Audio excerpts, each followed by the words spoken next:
मैं बहुजन मुक्ति पार्टी से पश्चिमांचल महासचिव और मेरठ मंडल अध्यक्ष आज हम लोग यहाँ इकट्ठे हुए हैं। आज हमारी जो भारत की दुर्दशा, भारत की जो अर्थव्यवस्था है, भारत का जो कानून है, सब चरमरा रहा है।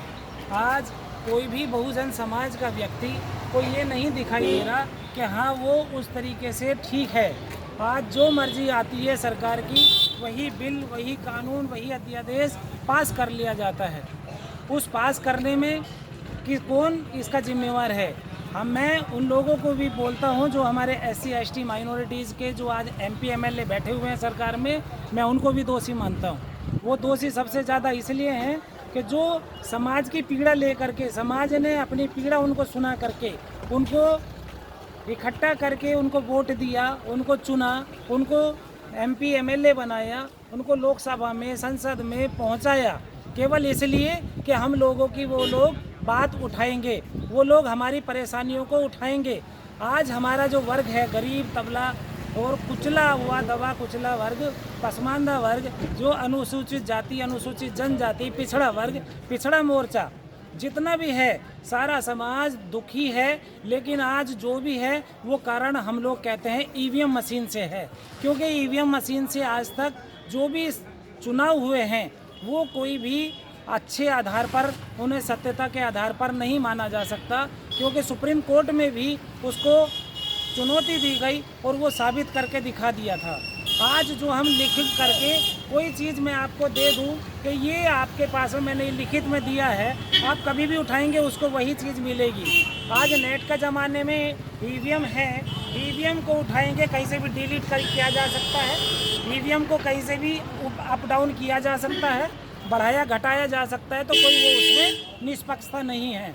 लोग कहते हैं धर्मनिरपेक्ष, कोई धर्मनिरपेक्ष यहाँ मुझे बताए कि कौन धर्मनिरपेक्ष के हिसाब से रह रहा है। आज भाई भाई को लड़वाया जा रहा है।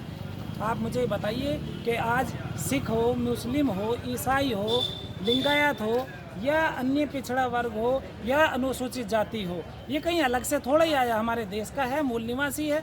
हम लोग मूल निवासी हैं। सबसे पहले हम लोग पहले भारतीय हैं और हिंदू कोई धर्म, कोई मजहब नहीं है। इसके ऊपर ये बात कभी नहीं होनी चाहिए एक दूसरे के सामने। जो आज गोदी मीडिया ने और कोरोना के नाम पे लोगों को आपस में लड़वाया गया है, अब हम लोग उसका कैसे पाटन करेंगे, हम उसको कैसे पाठ करें कि हाँ नहीं ऐसा नहीं है। लेकिन मीडिया ने अपना काम कर दिया, सरकार ने अपना काम कर दिया और हम लोगों को बांट करके रख दिया। जो आज समाज में व्यवस्था है उसके ऊपर कोई बोलने को राजी नहीं है। जो आज बिल्कुल ऐसे परिवार की लड़की जो वाल्मीकि समाज से आती है, जो हमारे भारत देश में स्वच्छता का काम करते हैं, सफाई कर्मचारी, क्या उस लड़की के साथ में जो रेप हुआ, और वो किसने किया, ठाकुरों के बच्चों ने या सवर्ण जाति के, सवर्ण वर्ग के लोगों ने, क्या वो उस टाइम पे अछूत नहीं थी उसको छूने के लिए? जब उसको छुआ गया तो वो अछूत नहीं रही। मतलब ऐसे कुकर्म करेंगे तो वो अछूत नहीं है, वो अनुसूचित जाति नहीं है, वो पिछड़ा वर्ग नहीं है। बाकी काम के लिए हम लोग जो है जाति धर्मों में बांट करके रख देते हैं। आज उस लड़की के लिए जीभ काट दी गई, पूरी मीडिया, पूरा देश जानता है, आवाज़ उठाई गई है। उसका फिर रीढ़ की हड्डियां तोड़ दी गई, उसको सबको पता है। फिर उसको जैसे तैसे आवाज़ उठाई गई तो उसको लेकर के सफदरजंग हॉस्पिटल में भर्ती कराया गया। सफदरजंग में जब भर्ती कराया गया, हमारे लोग वहाँ पहुँचे, बहुजन मुक्ति पार्टी के और हमारे संगठन के, बहुजन क्रांति मोर्चा के, लेकिन वहाँ उनको किसी को अंदर जाने नहीं दिया जाए। हम लोग वहाँ गए, सिफारिश की कि भैया हमें जाने दो, मिलने दो, देखने दो, किसी को नहीं मिलने दिया। क्यों? ये कानून नहीं है क्या? अरे जिसकी बेटी है, जिसका रिश्तेदार है, जिसका समाज है, क्या वो उससे मिलेगा नहीं? उस पीड़ित से उसको भी नहीं मिलना दिया जाता और उसका ब्लड प्रेशर नॉर्मल बतलाया जाता है। लेकिन कुछ ही क्षणों में, कुछ ही घंटों में उसकी खबर आ जाती है वो डेथ हो गई। क्या डेथ होना? एक हॉस्पिटलों में ही जा करके डेथ हो रही है। अभी कोरोना के नाम पे भी ले लो, वहाँ पे भी डेथ हॉस्पिटलों में ही हो रही है। कोरोना जैसे वायरस बताया जा रहा, सड़कों पर तो नहीं मर रहा कोई, जैसी उसकी पहचान है, कोई पक्षियाँ नहीं मर रहे हैं, कुछ नहीं हो रहा। आज उस बच्ची की आवाज़ पूरी भारत में गूंज रही है, तो क्या उसका कोई कानून नहीं है? कानून ताक पे रख दिया गया। उसको लड़की को ला करके उसके घर वालों को परिजनों को देने के बदले उसको अपनी मर्जी से जला दिया गया। उसकी मर्जी से, उसका कोई संस्कार नहीं, कोई उसकी पूछने वाला नहीं, उसके परिवार को पूछने वाला नहीं। क्या हमारा समाज या हमारा ज़मीर, क्या हम लोग मर गए हैं या हमारा संविधान बिल्कुल ख़त्म हो गया है? हमारा देश लोकतंत्र है, ना कि राजतंत्र है। हमारे देश में आप लोगों को सबको मौलिक अधिकार है। आप किसी भी चीज़ को, किसी भी धर्म को स्वीकार करें, किसी भी अपनी आवाज़ को उठाएं। यदि आप पीड़ित हैं तो आपको अपनी आवाज़ तो उठानी पड़ेगी, सरकार को सुननी पड़ेगी, लेकिन उसको बिल्कुल दबा दिया जाता है। तो इसके लिए हम लोग आज इकट्ठा हुए हैं, ज्ञापन दिया गया है और इस ज्ञापन को हम लोगों ने राष्ट्रपति के नाम भेजा गया है। इसको हम लोग पूरे देश में ज़ोर शोर से आवाज़ उठा रहे हैं और हम लोग पूरी जनता से, पूरी समाज से आह्वान करते हैं कि वो हमारा साथ दें, अपनी लड़ाई खुद लड़ना सीखें, खुद अपने आप को कंट्रोल में लाएं, खुद अपने आप की आवाज़ उठाने को बुलंद करें। तब जाकर के हमारा समाज ये जागेगा, तब जाकर के हमें जगाना होगा।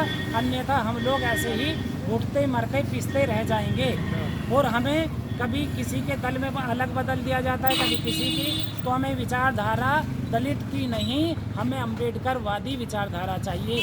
हमें अम्बेडकर जी ने जो संविधान दिया है, जो हमारे अधिकार हैं, हम लोगों को अपने संविधान को बचाने के लिए लड़ना होगा, एकजुट होना पड़ेगा। अदरवाइज़ हमको ऐसे ही चुन चुन करके अलग अलग काट दिया जाएगा, मार दिया जाएगा और संविधान आने वाले वक्त में जैसे अब ताक पे रख दिया गया तो पूरा तहस नहस ख़त्म कर दिया जाएगा और मनुवादी संविधान ये लागू कर दिया जाएगा। तो हम लोग हाथ पे हाथ रखे रह जाएंगे। तब हम क्या करेंगे?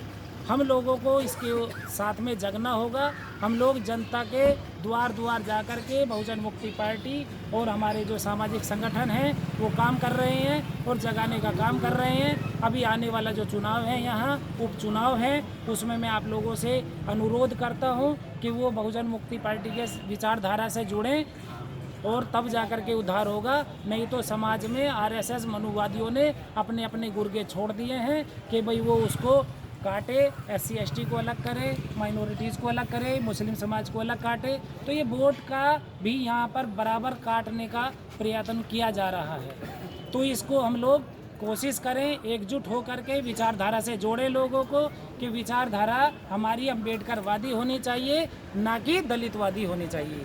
तो जय मूल निवासी, बोल 85, जय मूल निवासी, बोल।